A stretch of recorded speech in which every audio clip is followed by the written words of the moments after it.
नमस्कार। कक्षाओं को जारी रखते हुए अपने दर्पणों के बारे में पढ़ रहे थे। लास्ट कक्षा के अंदर अपने पढ़ा था समतल दर्पण से संबंधित एक न्यूमेरिकल देखा था, कार्तीय चिन्ह परिपाटी, उसके बाद दर्पणों के उपयोग। अब इस कक्षा के अंदर अपने देखते हैं एक क्वेश्चन देखते हैं उत्तल दर्पण से संबंधित। ये बोर्ड एग्जाम के अंदर आया हुआ क्वेश्चन है।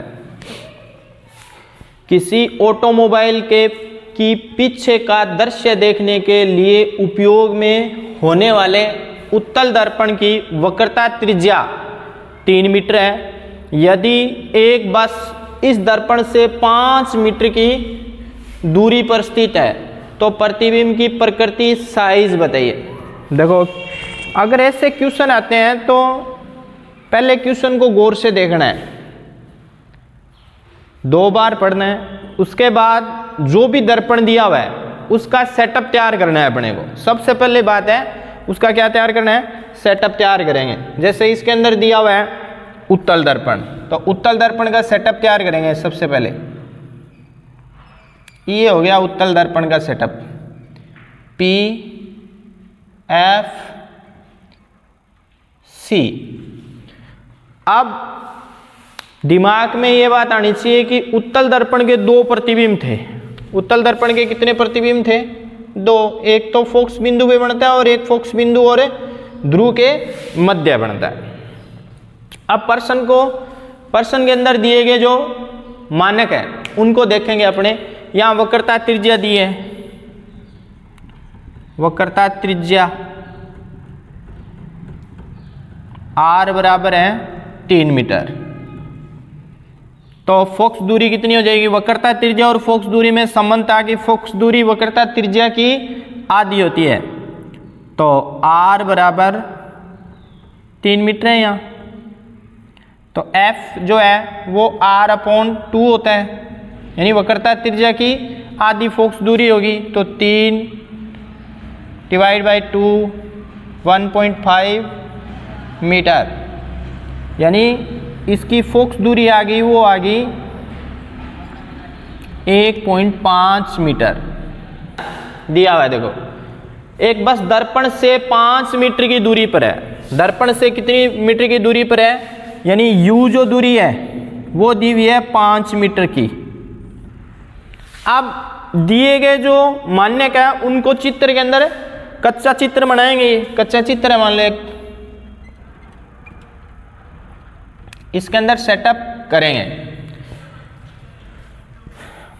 ये दर्पण के ध्रुव से यहाँ मान लो ये वस्तु है, जो बस है यहाँ खड़ी है, उसकी दूरी 5 मीटर की है। इन दोनों के बीच की दूरी कितनी है? 5 मीटर। ठीक है, दर्पण से बस की दूरी कितनी है? 5 मीटर, जो U है। पूछा क्या है प्रश्न के अंदर कि प्रतिबिंब की स्थिति, प्रकृति, साइज ज्ञात करना है। तो प्रतिबिंब की स्थिति पूछा है, तो प्रतिबिंब की स्थिति क्या होगी? प्रतिबिंब की दूरी, जिसको V से लिखते हैं, ये ज्ञात करना है अपने को। अब देखो यहां से कार्तीय चिन्ह परिपाटी के अनुसार, कार्तीय चिन्ह के अनुसार मान होंगे, जो F मान आएगा 1.5 प्लस का, क्योंकि देखो इस साइड की दूरी कौन सी होगी? धनात्मक होगी। U दूरी इस साइड बाईं ओर की जो दूरी है वो क्या है? ऋणात्मक है, तो -5। दर्पण सूत्र क्या होता है? दर्पण सूत्र होता है 1/F बराबर 1/V प्लस 1/U। ये दर्पण सूत्र है। अपने को V का मान ज्ञात करना है, तो यहाँ से इस सूत्र से V बराबर क्या आ जाएगा? 1/V बराबर आता है 1/F माइनस 1/U। F और U के मान रखते हैं, F और U के मान रखेंगे तो 1/F का मान कितना है? 1.5। सूत्र में माइनस है, बटे U का मान कितना है?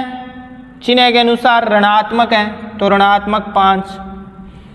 यहाँ देखो 1.5, यहाँ से पॉइंट हटाएंगे तो ऊपर क्या आ जाएगी बिंदी 10, माइनस ये ऋणात्मक है यहाँ सूत्र के अंदर, ये मान u का मान है जो भी क्या है ऋणात्मक है, ऋण चिन्ह का ऋण चिन्ह से गुणा होगा तो क्या आ जाएगा प्लस 1/5।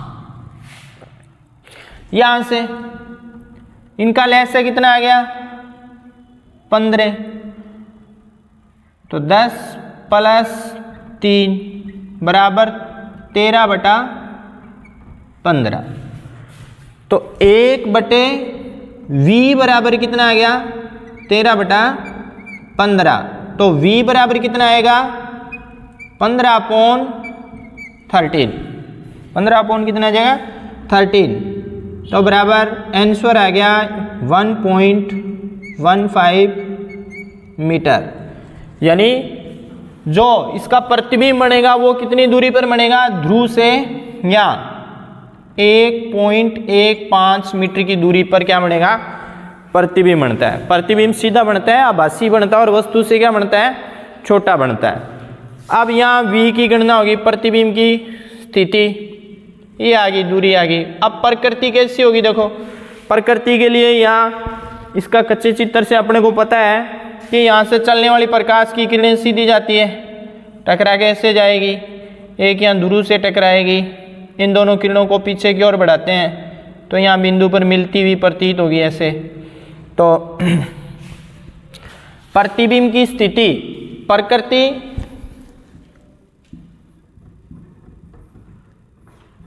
आभासी होता है, क्या होता है आभासी होगा, सीधा होगा, वस्तु से छोटा होगा, वस्तु से क्या होगा छोटा होगा।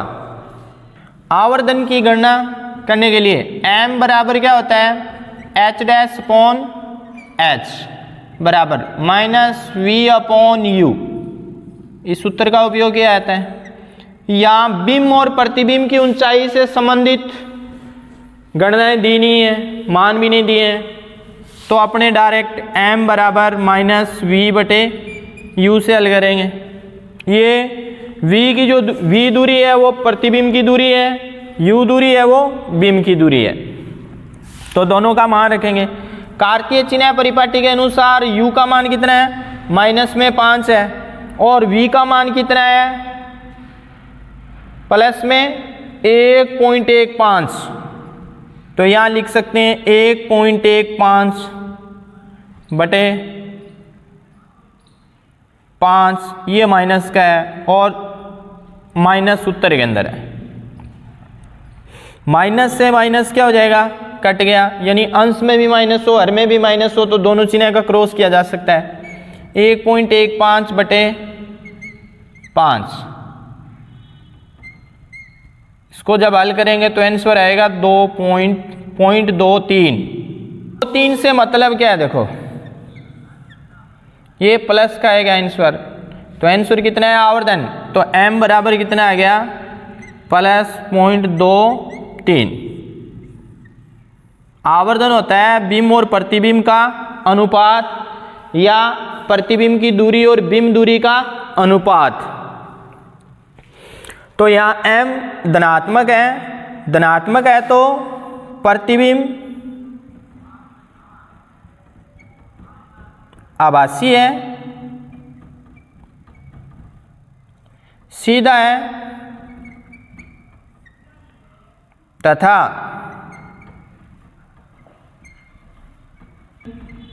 .23 गुणा है आंसर है। ऐसे सवाल आते हैं, उत्तल दर्पण के सवाल हो चाहे अवतल दर्पण के हो, सबसे पहले आप कच्चे चित्र को बनाना न भूले। इस कच्चे चित्र से देखो सबसे पहले ये वस्तु का निर्धारण कर लिया, फिर f दूरी कितनी आई थी 1.5 मीटर आई थी। इससे ये पता लग जाएगा कि दर्पण कौन सा है और वस्तु कौन सी स्थिति पर है। जिस स्थिति पर है उस स्थिति का प्रतिबिंब कहाँ पर बनता है। अब अपने को ये पता था कि जब वस्तु उत्तल दर्पण के सामने है और अनंत के अलावा कहीं पर भी है तो उसका प्रतिबिंब बनता है वो ध्रुव और फोकस बिंदु के मध्य बनता है। ध्रुव और फोकस बिंदु के क्या बनेगा, मध्य बनता है। तो अपने को पहले से ही एक कन्फर्म, तो एक बात तो ये निश्चित हो गई कि जो v का मान आएगा, प्रतिबिंब दूरी आएगी वो 1.5 मीटर से 1.5 मीटर से अधिक नहीं होगी, यानी 1.5 मीटर से क्या आएगा, मान कम आएगा। दूसरा v का मान आएगा वो 1.5 मीटर से कम आएगा और v आएगा वो पॉजिटिव आएगा। अगर क्वेश्चन में एफ यू और कैलकुलेशन करते समय अगर मान लो चिन्ह की त्रुटि हो जाए, यहाँ मान माइनस का आ जाता, तो यहाँ गलती हर संभव पकड़ी जाती कि प्लस का आना था v और आया किसका है, माइनस का है।